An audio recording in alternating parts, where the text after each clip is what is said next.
Today we're going to talk about Friday the 13th. More specifically, my boy Jason. Because this dude is nuts. Reason I'm making this video is because me and my girlfriend have been rewatching the Friday the 13th series recently. They had like a discount going. And oh my god, like this dude just does not rest. You're telling me as a child, this dude drowned in a lake and then just went into a hibernation and came out as like peak man? Like if you look at the end of the first part, he's like skinny and frail when he jumps that lady at the end. And then in part 2, he's just like, man, like I don't know. Boy resurrected in the name of his mother to get his get back. And he must have had a Planet Fitness down there or something. That and Chipotle, because that dude gained at least 200 pounds. Like he put a bulk on, bro. Came back to get his vengeance and he's wearing overalls and a blue flannel. You could at least dress better, man. He does go on a crazy killing spree in that fit, though, until the end. His mommy issues catch up, and the woman, like, tells him to get on his knees. We gonna skip past that, though, because in part 3, my boy is suited up, boy. He got the jumpsuit and the hockey mask, and you know he means business. Dude, when I was rewatching these movies, part 3, it's like a whole different, like, director or something, because he is whooping ass. My theory is the first 2 movies, he didn't like have a lot of on-screen time because the first movie, it wasn't even him. And the second movie, he just had that lame-ass flannel on. But when he gets that mask and he has that on-screen time, he puts that shit to use, man. In the beginning of this part, it is like established that he tried catching this girl previously. Like she found him in the woods. She was like pretty close to his cabin, I think, or something. But she ends up getting away. But at the end of the movie, she's like, no way, you're alive. And he's like, yeah, I am, bitch. And he like lifts his mask and oh my God, he's ugly, but it's kind of cold. Now, in my opinion, if she got away the first time, she's probably not going to get away the second time, but I was wrong. He gets an axe to the face, and he's not going to really walk that one off. And he doesn't. He actually dies. Yeah.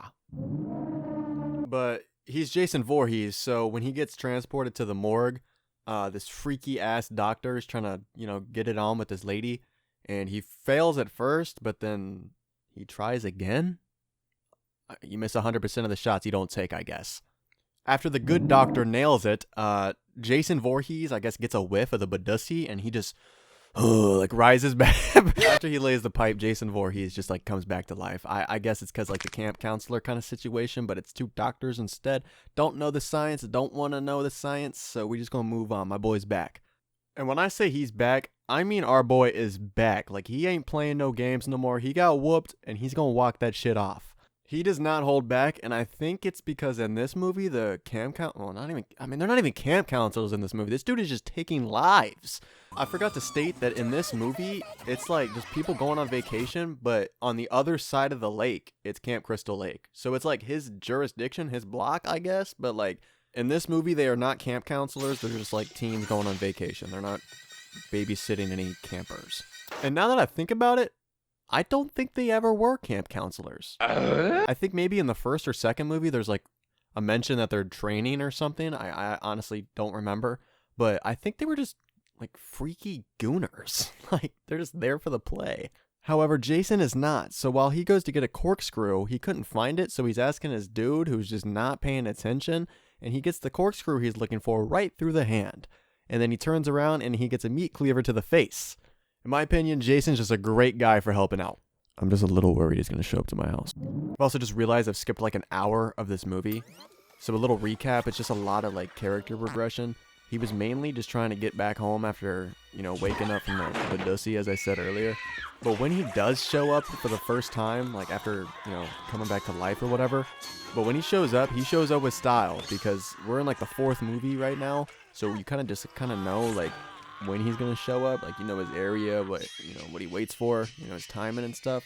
So this lady like runs out, gets butt naked, hops up in the water, gets up in the raft, which when she's swimming towards that raft, she's done for. But she hops up in that raft, and then she's trying to get her man to come out and follow her. So she's like, Paul, where are you?